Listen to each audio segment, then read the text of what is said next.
Salam sejahtera, anda bersama saya Cynthia Eng dalam Buletin Awal ini. Kita mulai Buletin jam ini dengan laporan pengagihan bantuan bakul makanan Food Basket kepada golongan sasar yang terjejas akibat pandemik COVID-19 di Sabah yang berjalan dengan lancar. Dan sehingga hari ini lebih 125,000 bakul makanan telah diagihkan. Untuk laporannya, kita bersama Wakil Astro Awani di Sabah, Shah Rizal Kamalul Arifin yang berada di Kota Belud. Shah, apakah perincian terkini boleh dikongsikan dari sana? Baik, terima kasih Cynthia di Bukit Kewangan. Baik, ketika ini saya berada di Dewan Masyarakat Tun Said Keruak yang mana di Kota Belud ini adalah merupakan salah satu daripada daerah yang terlibat di dalam zon merah yang telah dimaklumkan sendiri oleh Datuk Seri Masri Manjun, iaitu Menteri Kerajaan Tempatan dan Perumahan, berkenaan dengan apa yang dimaklumkan terdapat 2 kematian dan juga terdapat penurunan kepada kes positif, iaitu sekitar 101 penurunan melibatkan di seluruh kawasan 26 daerah di negeri Sabah ini. Dan pada hari ini sebenarnya pengagihan bantuan tetap dijalankan secara berterusan dan saya tidak bersorangan ketika ini dan kita ingin terus bertanya kepada Menteri Pembangunan Masyarakat dan Kesejahteraan Rakyat Negeri Sabah, Insinyur Syahilmi Yahya, untuk berkenaan dengan terkini bantuan ini, YB.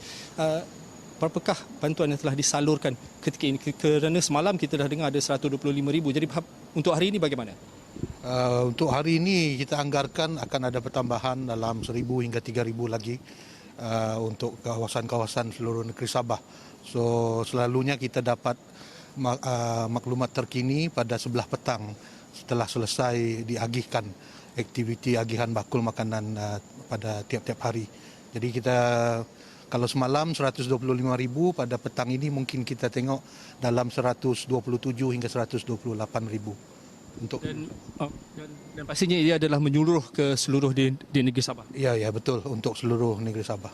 Dan ia adalah dan secara harian. Jadi kalau nak ikutkan Abi, sekarang ni ada kerisauan daripada masyarakat khususnya di luar berkenaan dengan Barisan Hadapan ni, petugas-petugas Barisan Hadapan ni yang dikatakan mereka ni menghantar bantuan kepada mereka yang berada kuarantin, ada yang ikasih dan sebagainya. Jadi bagaimana daripada sudut kesihatan frontliners ini, Abi?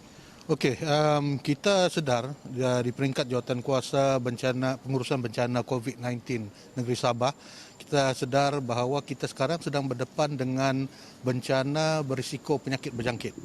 Jadi untuk kawasan-kawasan yang risiko tinggi, hanya mereka yang terlatih, yang dipersetujui oleh PKOB ataupun Pusat Kawalan Operasi Bencana daerah-daerah yang ditugaskan sebagai frontliners untuk menghantar bakul-bakul makanan kepada penerima-penerima. Dan frontliners ini perlulah mematuhi SOP, memakai PPE yang lengkap sebagaimana yang diperlukan.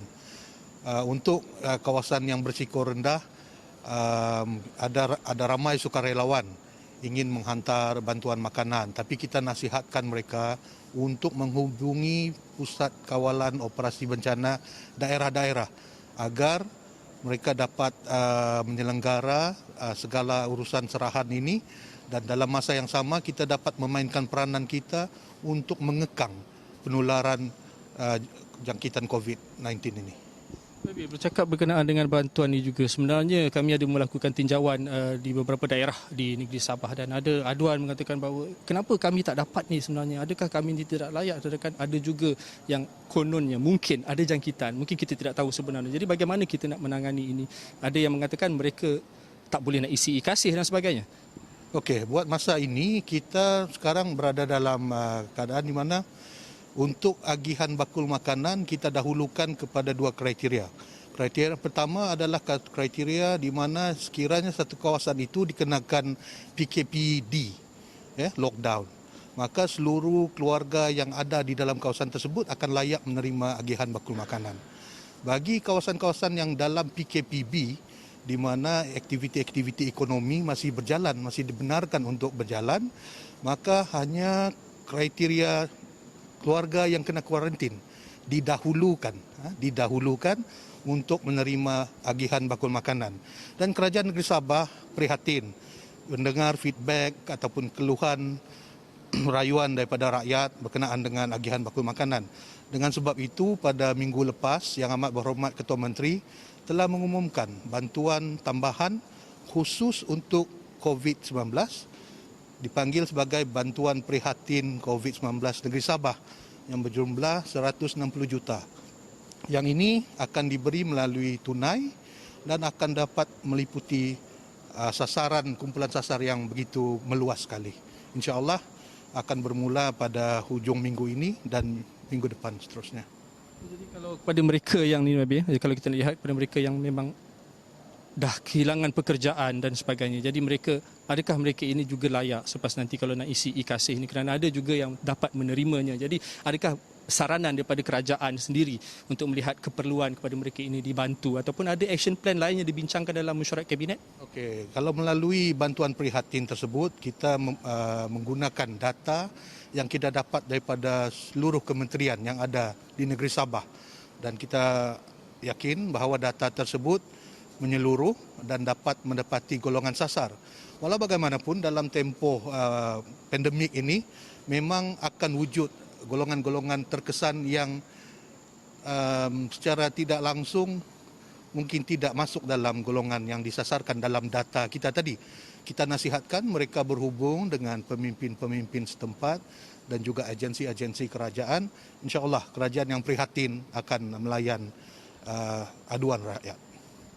Baik, terima kasih. Terima kasih YB kerana sudi bersama dengan Isra Awani. Baik, Cynthia, sedikit sebenarnya untuk hari ini juga sebenarnya Yang Berhormat Insinyur Shahimil Yahya sebenarnya akan meneruskan perjalanan ke Tuaran untuk penyaluran bakul makanan yang akan disalurkan, kerana di situ juga merupakan salah sebuah daerah yang dikategorikan sebagai zon merah, walaupun terdapat hanya 8 kes, tapi secara keseluruhan dia berdekatan dengan daerah-daerah yang memiliki kes positif yang tinggi seperti Kota Kinabalu, dan yang paling berdekatan adalah dengan Pultatan.